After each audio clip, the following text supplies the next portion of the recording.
couple of seconds they matter. So like difference in the pace between 4 and 3:55 is tremendous. And 3:55, 3:50 is even more tremendous. Yep. Not speaking of user like 3:45, 3:40, it's insane how much effort. And when you think about it, it's like just 5 seconds per kilometer, right? It doesn't, looks like it's so insignificant. But at this pace, it costs a lot. So at this pace, it costs like a lot more. Yeah.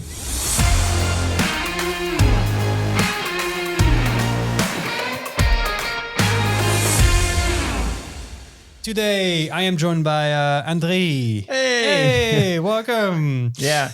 Hello. Hello. And in the audience, we have Vasilis, which is going to fall asleep anytime soon. Hello. Vipke is around there as well. Hey. Hi, Kevin. Hey, how are you? I'm fine. Thank you. Thanks for inviting. Yeah, it's a pleasure. Such a cozy studio. Thanks. Love being there. I'll take the compliments. Like I said in the last episode, I really like doing that kind of thing. I enjoy the process of preparing everything more than the actual episode. And I'm very happy the way it turned out. So there's still, it's like when you do anything, you feel like you're done with it, but there's still so much that you see you could do. But at some point you just have to call it. Yeah. And like everything with me, it's always about making it to the perfection. But at some point you just gotta go, okay, now the goal is to do a podcast. So do the fucking podcast. So here we are. Yes. You also have been running with us for a long time. Yeah, for quite a while. I think not from the very beginning, not from 2020. I think I joined 2021. 21, yeah. Because I was hesitating too much, I guess. To join? Yes, of course. Why? Yeah, well, I saw advertising at Facebook. So I thought, okay, maybe like, just I run one time and next time you just send me an invoice. So okay. Yeah, I know. So you were not sure that we were like sort of a professional club. Yeah, it was kind of like new to me. I mean, just this kind of club. But like every Tuesday I was almost determined like, okay, I go today. And I was always postponing. And then one day I say, just, okay, nice. I will show up and just still there. So okay, yeah. I didn't know that about you. Listen, I honestly think you're not the only one that has a hesitation when it comes to joining the club or any running crew because either we seem too fast or we seem professional and therefore where's the money going? Like how do I pay this? What also means that we did a bad job in communicating our,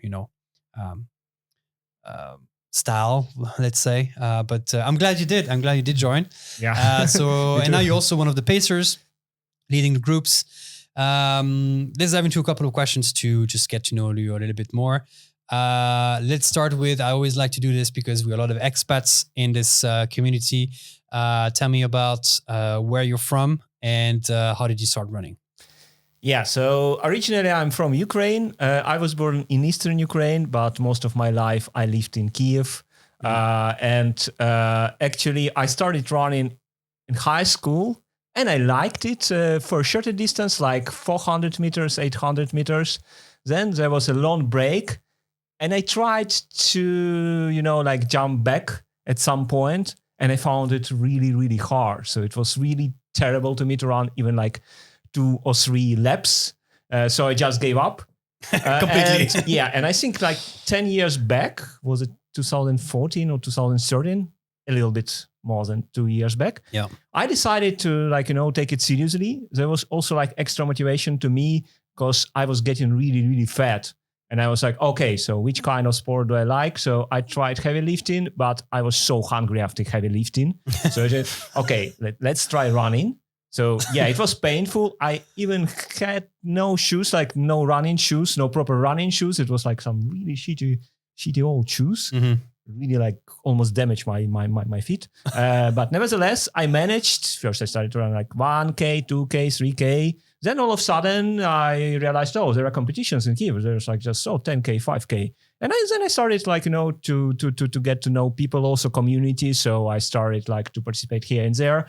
And I got this extra motivation. So, it actually became my primary motivation. So I was really enjoying competitions and all that is related to competition. So I was, I was preparing for specific competitions. Then I get to know new people and making friends there, and then it started rolling. So that's I would say that at this time I started to run like seriously. So it's makes it more than 10 years when I'm running like consciously. Let's say. Okay, nice. So you said initially you were more of a short distance runner. Yes, I was. Yeah. What was the appeal for you in running short distance at the time? Yeah, well, I was just trying to push it through, It was painful to me. It was really painful to run even 2 laps without stops. So I was heavy. I was feeling pain in my muscles, in my legs, like my neck, and like, oh, screw it. Like, Okay. But then at some point, I don't know, I got through it and I made like 3 kilometers run. I think it was 3 kilometers. My longest run, and I was so proud of me. Like, oh God, I ran like 3 kilometers. There was 1 stop, but actually I was so happy. And then I realized, okay, I can run 3 kilometers. I can easily run 5. And then, okay, I can run 5. I can run 10. And then I gradually increased it. And I think it was kind of mental thing, I just put kind of barrier in my head, like I can't do it because, I was also like concerned because some people were telling me, oh, like, what about your heart rate? You don't have heart monitor. How do you know that your heart is doing okay? So, wow, okay. Actually, it was a funny episode because at some point I was pretty strong and I decided to go for my first half marathon in Kyiv. It was a bit hilly, but I was so scared because none of my friends actually ran it. And everybody, oh my God, 21K is insane. So you can't do it. And I thought, okay, I will really go slowly to prevent any health conditions because I thought it's kind of disaster to human body to run half marathon. And I managed to run it. I managed to run it like 140, I guess, or 130 something. So it was pretty fast for a beginner. It is definitely fast. But I was, like just slowing down a lot because I was concerned, oh no, maybe I'm not doing great. Like, let's slow it down to prevent any health issues. It's so funny that you were thinking about that. Yeah. Because it's really funny, but it happened. And then the next one. Sorry, you were thinking about this because of your friends that put this into your mind, or it was also some kind of precaution. It was my imagination because I had almost no information about half marathon running. Okay. So I was really very scared, like what will happen to my body or what will be the consequence. I never had that thought ever. I think I'm trying to Lucky think back. Yeah, I mean, maybe not. Maybe I'm just reckless and I just, never consider those things. Although I'm pretty usually precise and considering a lot of things when I do something, but I never for 1 second thought about, oh, I might die doing a run, or I feel like if I can run, I'm young. I used to be. No, I'm still young. What is young nowadays? Huh? I don't know. Young. The new young is healthy. I think you can be 50, but you can still be young. Yeah, I also thinking like about supply. So I took gels with me, like many gels, and like just I'm running like on low sugar and stuff like that. So somehow I was convinced that it's super important. Then I realized, okay, that I can survive certain amount of time without even supplements, without gels, and even if I skipped one, so it's not disaster, so I can still run through. But it's something that after I experienced it myself, that I can go through, then I became sort of relaxed. So, okay, so 21, come on, I can run faster, 140, it's nonsense. I can run much faster. Okay. So then I was, like, okay, I know how it looks like. So Indeed. So you discover running through your experience. And you said, so initially you were running short distances and then a break. And then you said you got fatter and that's why you wanted to move again and do something like running. No, I actually, it was one of motivation, like just, because I work in IT. So I'm sitting like most of the time, so behind computer screen. And at certain point, so I was not doing any sport. So I was looking, just what's the best activity. And I found that running is optimal activity because you spend a very little time, and you only need the only gear you need is running shoes, and just push yourself out and just run. So I think it's almost everywhere you have opportunity to run, right? So definitely, it's very easy. So you don't even need to go to gym. So you just go to the street and start running anywhere, and you can do it anytime. So that's definitely one of the most attractive aspects of running, is that it's available for anyone with legs. I mean, up to a certain point, right? But even nowadays, without legs, you can run, and it has really no barrier to entry. So, and I really feel like running is part of the movement of the human body. That we do walk, but running is basically the second gear of walking. And a little bit faster. Yeah, but that's basically what it is. It's like your body is also made for running. True. And I feel like everybody should be able to. Not be able, but like should experience running somehow, because it's just a motion that your body, I feel like, is really made for it, and it's just such a wonderful sport, and just yet so easy and accessible. I totally agree. Yeah. Okay, so this is how you start running. Then you move to fast forward. You moved to Utrecht. When was that? It was 2015. So I think it was shortly when I, let's say, seriously restarted my running, because I did few attempts, but it was never continuous, never persistent. So, and when I moved to Utrecht in 2015 and started to live there, I was just running constantly. So I made it routine, and I got also a lot of information and read few books, and also, just started to watch all the advices, and also got more running friends, because previously I had almost no running friends. So almost no one was running. That makes a big difference, right? The people around. But I also feel like it's that running community, it grew up significantly here in Utrecht. So if compared to 2015, so nowadays we have running clubs here and there, not only in Utrecht but elsewhere. So that's really good to see. Were you ever part of a club or community or group before the Utrecht Running Project? Not really. There was one group I tried to participate with. So started by one guy. He was enthusiastic, but at the end, I think the group died because it was WhatsApp. Or when was that?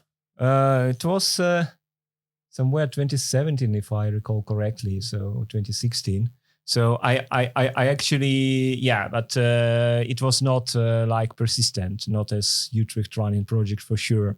Yeah, so, just a group with someone. Group. I think it started like a group of friends, but then it was not really, no commitment. So why are you laughing, Vasilis? Wiepje celebrate alone. Okay, celebration. Okay, I don't know what's happening over there. No, she joined the celebration about the Utrecht running. The fact that we that we founded the club, and we changed the scene of Utrecht running forever. True. We are legends. Whoa. Somehow it is true. Okay. Interesting. And so you get into shape, you get into running, you really fell in love with the sport. Were you always a road runner? Yes, I always was. It's also just one of primary motivations to me. So to improve my results and look for improvements, improve my technique, my pace. Also, it's funny enough, because at the very beginning when I started my running, I just had, kind of step tracker from Garmin. So it was not even showing me the pace. I think you all started with something like that. Yeah. So, and I was not even paying attention. I was paying just attention to the distance. Oh, I ran 13K. Very nice. Very good. Then at a certain point, I started okay, I need to be more attentive to my pace and, just need to combine slow run with speed run. So then, I started to be more determined about it. But I always been a road runner. Yeah. So I really love it. Just it comes. I don't really like to run too much as Vasilis does. So hours of running, it's too much. I have another stuff to do. Yeah. So, and I would prefer, like to finish it fast and then go enjoy. I join Go you on celebrate. that. Like just get beers, talk to your friends, chat, just enjoy, And rest. somehow he can also still do those things and run long distance. So I don't know exactly what's going on, but No, the weekly hours on running, it's not too many. I think I don't know if we can compare Strava, Garmin, but I think Pretty much the same, yes. I see how much you're running. We are similar in distance, and I spend a bit more time in the gym, but I think the hours we spend, it's like quite similar weekly. For training. Yeah. no. The races are longer for sure, but the weekly stuff Much are longer, no. yeah. So trail running for you is never something that really interested you. Sort of interested, one time, I think it was 2 years back when I was in Gran Canaria. Mhm. I was running mountains and it was really new to me. And I was doing routes. There was route, with marks. So apparently there are competitions there, so you can just follow marks. They have trails. They have official races, really nice trails. And so it was so easy to me. And I said, okay, I just go this route. And it was like you going from one small town to another one and taking ferry back. Nice. And it was kind of adventure, It was not even running. It was like kind of adventure because at certain points I was not running. I was just walking or climbing. Even in one place, they put a rope. And it was looking really dangerously. And I said, okay, I just go back. Then 5 minutes after, I decided, okay, let's give it a try. So, I managed to climb. And then I said, okay, I can do everything. Like, And it was, it was different sensation, I would say. It's not like really like road running. So it's kind of adventure. You run, sometimes you walk, sometimes you chill. You also enjoy your water specifically, like, oh my God. So water tests so nicely when you run in the mountains and it's hot. I love this experience. So I probably will do something similar in the future. Okay. So like trail running. So looks nice. So also to mention to people who don't really know you, you are quite a fast runner as well. You have probably one of the fastest runners that we have in the crew. Do you have any specific achievement that you are very proud of in terms of a race, or that like a time or something that is worth mentioning now? I'm really proud of my sub-3 marathon in Amsterdam 2 years back. So I did it to 58. Nice.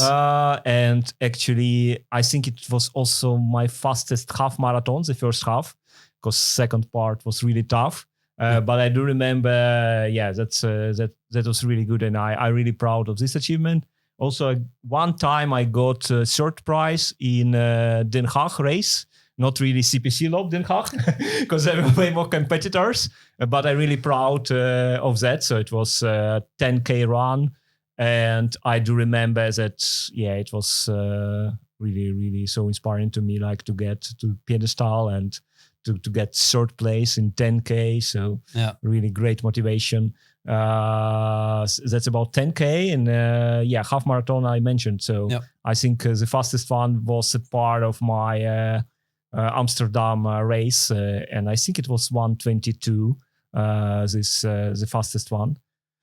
I'm proud of these achievements. Nice. Yeah. What goes through your mind when you're like in this race mindset? And when you're running for 10 or 21 kilometers, what do you have in mind? Why am I doing it? Yeah. Yes. So it's always when I begin to run, like first 1 or 2K, it's very enthusiastic and energetic. And I feeling so nice. I mean, I feeling so lightweight and I can just run, I can just fly. Then it doesn't matter which distance it is. So it's always different. If I run like 10K, it's usually around third or fourth kilometer. I start feeling, oh no, I feel pain everywhere. I should stop. Why am I doing it? Oh no, I will not come through it. Probably to stop. Yeah, not my day, something like that.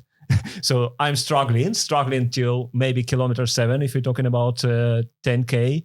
And then it becomes a bit easier. at the end. And for half marathon is a bit different. So it's usually after 10K or 10, 12K.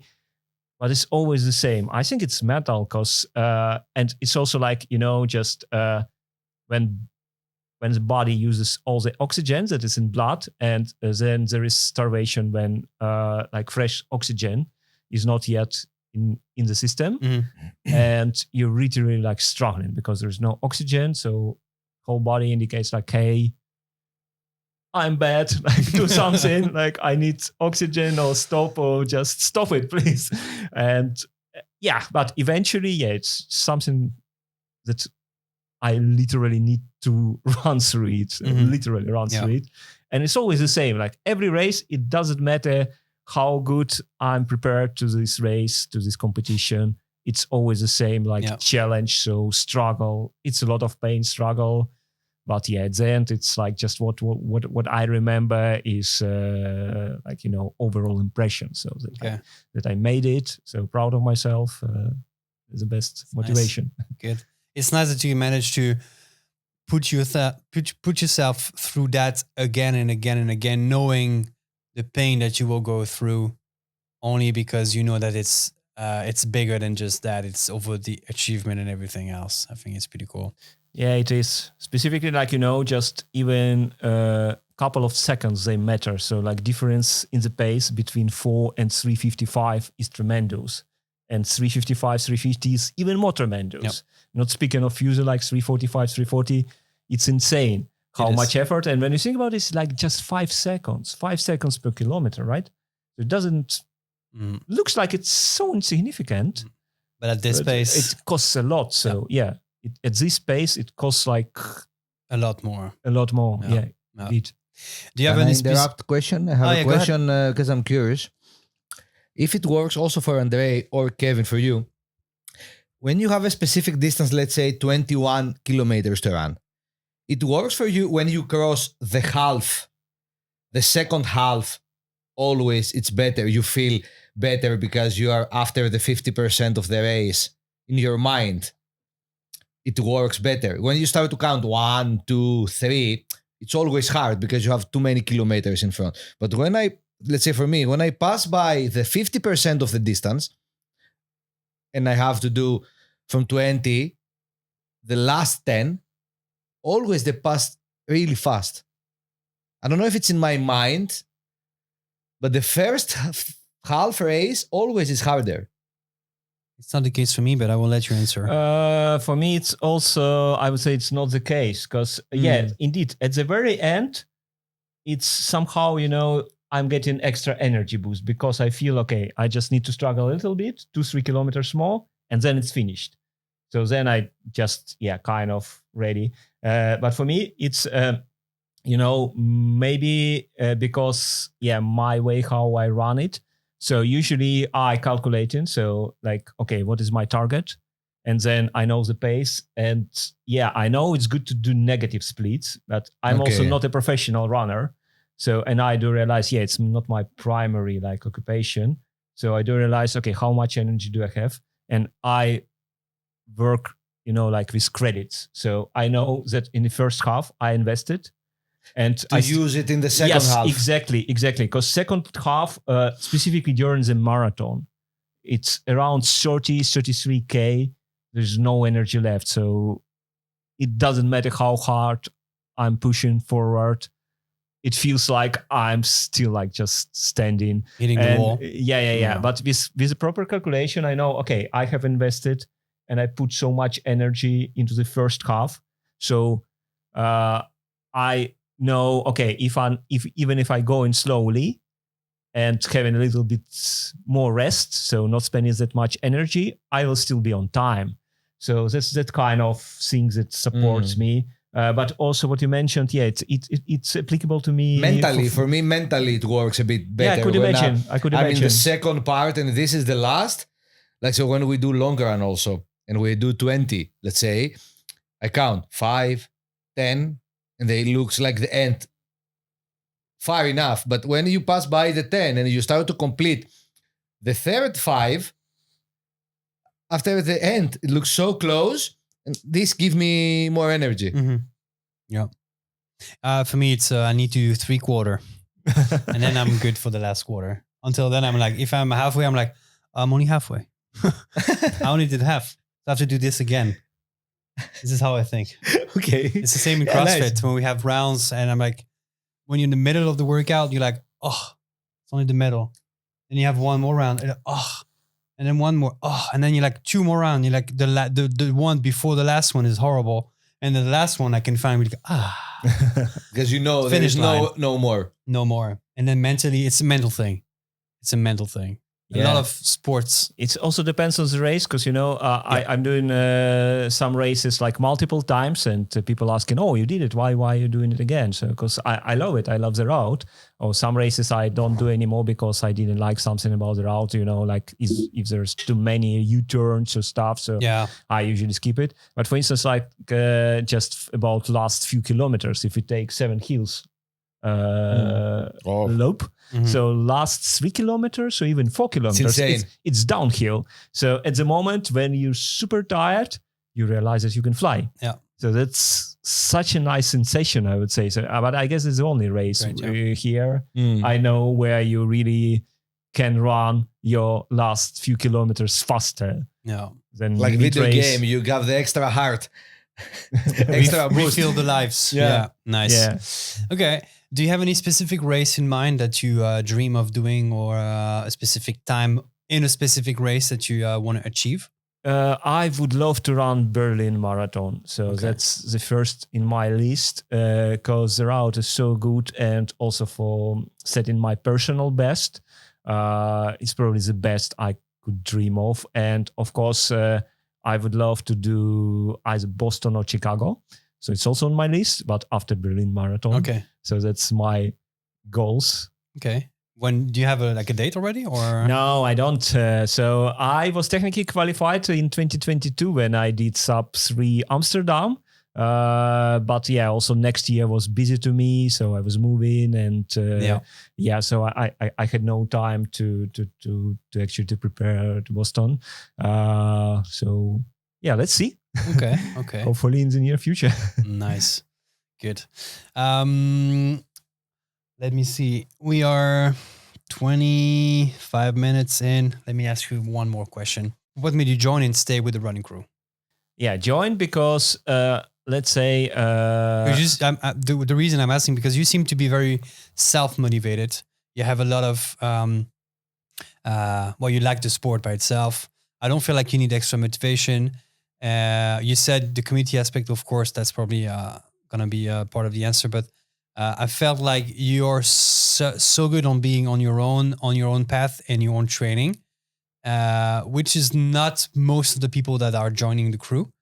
So I'm actually curious to see, to know more about why you joined. Yeah, that's a nice question. So to me, I think the primary motivation is social aspect, because I really love the concept of social run. So when pace is comfortable to everyone and you can run and speak at the same time.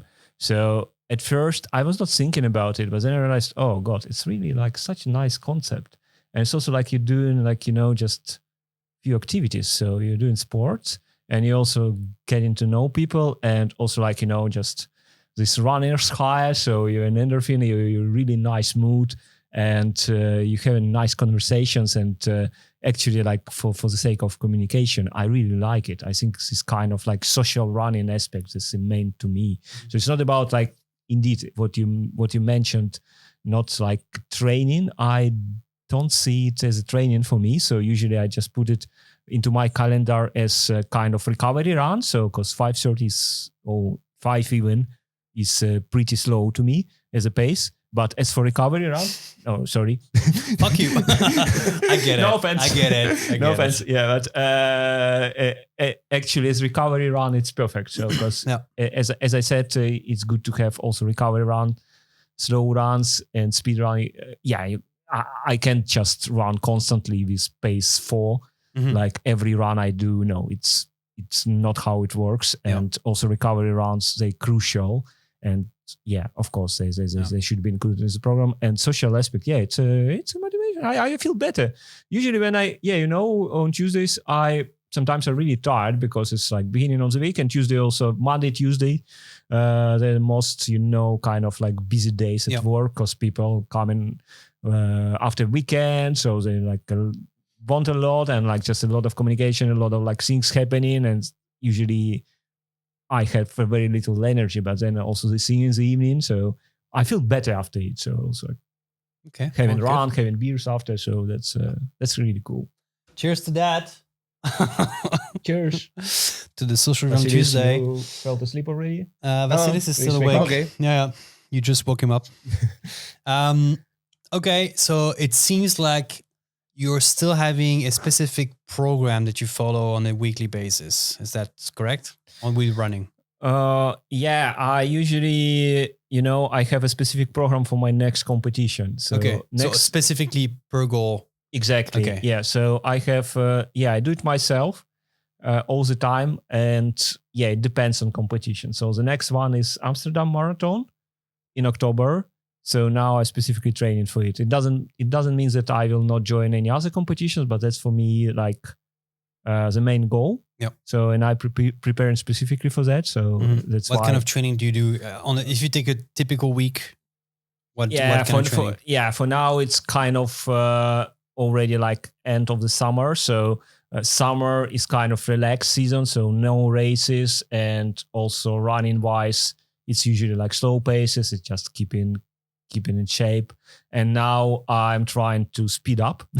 So actually like every next week I'm trying to do like more speed work and also to improve my results. So for instance, doing 10K, 5Ks, also fartleks and any speed training. So I trying to increase my endurance and actually my tempo, my pace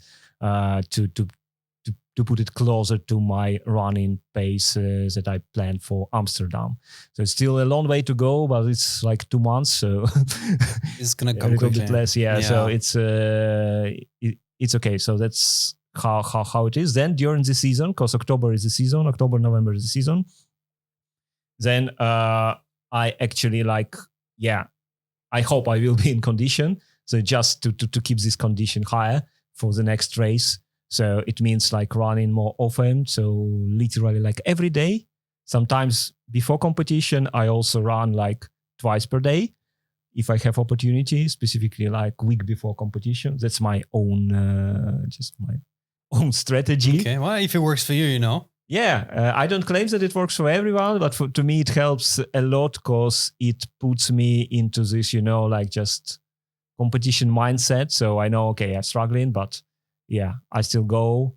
I go in the morning, I go in the evening, and I can run fast. And then the next week, of course, I have few rest days before competition, but I'm ready. So I feel ready and I'm confident, and which is a big part of it, exactly, right? Confidence. Yeah. Exactly, yeah. Nice. Okay, cool. Let me switch into the riddles that I have for you today. Let's do one. Let's see how it goes. And depending on the time we have, I will do a second one. The rules are simple. I will tell you the beginning of a story, sort of a wide understanding of what's happening, and then you have to tell me precisely what happened. You can only ask yes or no questions. If you struggle, I will help you. If you struggle more, we will help the help from Vasilis and Vipke over there. We'll see how it goes. A man was found dead in the cabin in the woods. I will repeat that again. Okay. A man was found dead in a cabin in the woods. The cabin had no electricity, no gas, and no running water. Mm-hmm. The only evidence found at the scene was a pair of dice, and a small notebook with names and number written in it. How did he die? A man was found dead in a cabin in the woods. Who found him? The cabin had no electricity, no gas, no running water. Was he found by police? It's not relevant. Not relevant. Okay. Probably found by someone or the police. Doesn't matter. Did he look murdered? He did not look like he was murdered. So the body was pretty much in, I don't know how to tell, in good condition, relatively. Well, probably a little bit roughened up, like a little bit roughed up. Okay. So it took a long time to find him, right? It doesn't really matter. Doesn't really matter. Okay. No. Mm-hmm. Let's say they found him quickly, actually. The numbers in the notebook, were they phone numbers? No.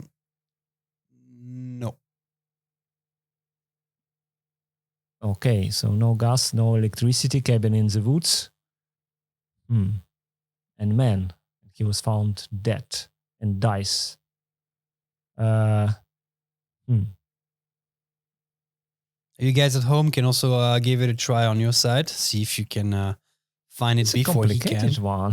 It's a rough one. Just ask some more questions just to get on with information and see what we can get. We have I think it's too early for suggestions right now. I don't have a suggestion. I'm also completely lost. But is that there's no gas and no electricity relevant for the death? It's linked to the cabin. No gas. Is the cabin, the location of the cabin relevant? Or like Somehow. Was he frozen to death? He was not frozen. It's not relevant. No gas, no electricity.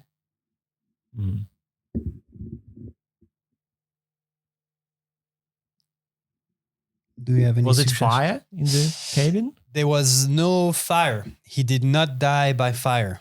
So everything, all the surroundings, the place, the man, and everything around was in good condition, right? No. No, okay. So there was something that was not, let's say that was something a little bit of the place, right? So the cabin is condition. definitely not in good condition. Not in good condition, okay. So is this notebook with dice relevant to his death cause? Not at all. Not at to all. the Okay. death cause, no. Okay. Was the cabin without roof? The cabin has sort of a roof. But it was not in a good condition. The cabin is definitely not in the condition that it should be. Okay. And the body was okay. No, well, it was Yeah, also a bit, yeah. Mhm. pretty bad condition. Did he starve to death? No, he did not die by starving. It was a violent death. You want to say something? Question. Yes. Whether it was bad? The weather. It was bad. It was raining, thunders and stuff. It's not specifically relevant. Let's just say it was a storm. But again, it's not really relevant. A man is found dead in a cabin. Cabin is in very, very bad shape. He's in a very, very bad shape. And there's a notebook and dice. But you say the notebook and the dice have no Relevance, yeah. relevance to the murder or to the death. It's not relevant to the death directly to what happened to him. It's not relevant to how he died. Was it murder? It was not a murder. So it was bad coincidences. It was his book. It was his notebook and his dice. And his numbers? The numbers in the book were not... What do you mean by numbers? Did he write them down? Did He wrote them down. to remember something? But how did he wrote them? He wrote it with a pen. Is it relevant to find out more about the numbers? Not really. So is it relevant to search like We want to know how he about died. condition of it's linked to condition of the cabin, right? It was there when he died, and this is why they are next to him when he's found dead. He was alone when he died or before. He was likely not alone.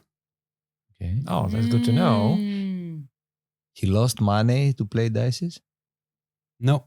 Was there like a gas leak? And then like There was no gas, no electricity, no running water. yeah, after the in this cabin. explosion, maybe there was no gas anymore.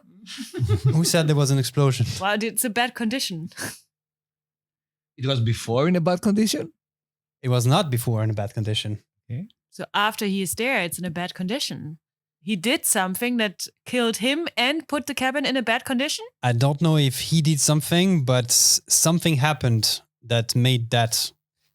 So was it explosion or? It was not an explosion.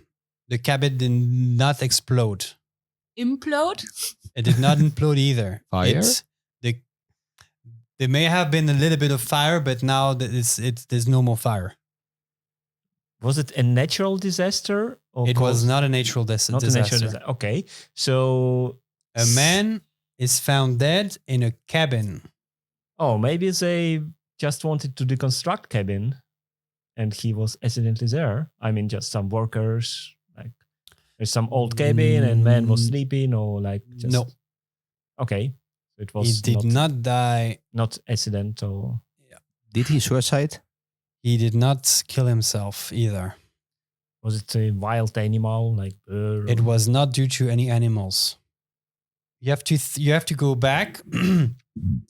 Think about one of the words that I'm saying that can be interpreted in another way. I will read again. A man was found dead in a cabin in the woods. The cabin had no electricity, no gas, no running water. Who found him? Irrelevant. Is cabin another word for coffin? It is not for coffin. So in the woods, But she's into something. Concentrate on cabin. She's into something with the cabin. woods falling onto the cabin? No. Is cabin another word for cave? No, but We are all You experts. We you are not speaking definitely- this you should definitely language. you should definitely focus on the cabin. It was a house? Was it cabin of the car? Is it a question? Is the cabin a house? No. Is cabin a Like truck cabin? or- cabinet? Now Like you're going on the right track. It is not a truck. Just a box? Someone trapped him? It's not a box. Is it some kind of train? It is not a train. Not a car, not a train, but something to move in? Yes. Van? Camper van? It's not a vehicle that Cabin. is... Is it like a camper van? It is not a van. It is not a car. Cabin, is it kind of like The thing with the horses? just a... No. With other animals? No. Oh, animals not involved. That's what You we guys are so figured close. out. And so far? It's a cabin. Is it a dead people? Is it like bass cabin or A what? bass cabin? Like a bass, like shower and stuff. No. You're on the right. You're so close. You're at the edge. What else means cabin? It's some sort of transportation, you say. Correct. Cabin. Transportation. Cabin. I'm going to hear, in a second. Is it a dead people No. vehicle? Not catafalque. What kind of vehicle You do we need have? engine? It doesn't use an engine? Yes. How many? Does it have 4 wheels? Does it have wheels? The number of wheels is very depending on the model. So is it like horse? It's not that's with used? horse. No, it It's has not- an engine, It's he not with said. animals. So is it the thing that is next to a motorcycle? Like the It is not tiny one? It's not a road vehicle. an air vehicle? Tank? It is an air vehicle. An airplane? It is an airplane. Cabin. Oh, it's only the cabin! Like the... The Of cabin, the airplane. pilot That is- cabin. Correct? Oh, okay, so it fell He down. fell down. Oh, that's a tough one. Well, that's basically the answer now. He died because of of an airplane crash. And he Okay. was in the cabin. And the dice and the notebook were actually games that he was playing when he was in the plane. Ah. Okay, I thought it was going to be easier than this, but I guess it Kevin wasn't. tricked everyone, I guess. We needed the full support of the team. I see that. Yes, I see thanks. that. Thanks, Well, guys. I will take this into consideration if I do this again. It's one of those. I think if you read it, you're like, oh yeah, makes sense. Like cabin plane for sure. But when you are asked on the other side, it's probably harder than I thought. So. I would say that I would answer more properly if I sit on the couch. Do you think? Yeah. Yeah. Because okay. it's kind of like, just probably more relaxed. Do we want to do another one quickly? 4 minutes max? Let's try. Let's go. A woman is reading a book at night. She turns off the lights to go to bed and falls asleep. The next morning, she wakes up, reads the newspaper, and is horrified to learn that her actions the previous night caused several deaths. What happened? So one more time. So she's reading the book. The woman is before reading a going to book bed. at night. At night, yeah. She turns off the lights. She turns off the light to go to bed Mm-hmm. and falls asleep. The next morning, she reads the news. She found out that what she did the night before basically caused some death. What happened? Is this related to her action, like switching off the light? Yes. So it was dark then. And Yes, it was dark after she turned off the light. okay, someone fell down somewhere or something. Some just accident with kid. Not exactly. I think I have something, but I will leave it for sure. Okay, there. You guys wait a moment. Yeah. Switched off the light. Okay, so it was darkness. So it's related to the darkness. So Correct. Someone have not seen. Did she switch the lights kind of in her apartment or some other light? Is it related? It's Which definitely that. Ask the question in yes or no. Was it like lighthouse? It was a lighthouse. Okay, so Yeah. apparently shipwreck. Yeah, that's too easy. Well, at least it was compensating. She was indeed. She was a lighthouse keeper, so she turned off the lights to go to sleep, and people died at sea because they didn't know where to go. Yeah. Good. Wow, that was a fast one. I'm proud of your guest. That was very good. Thanks for coming over. Thanks for inviting. Answering my beautiful questions.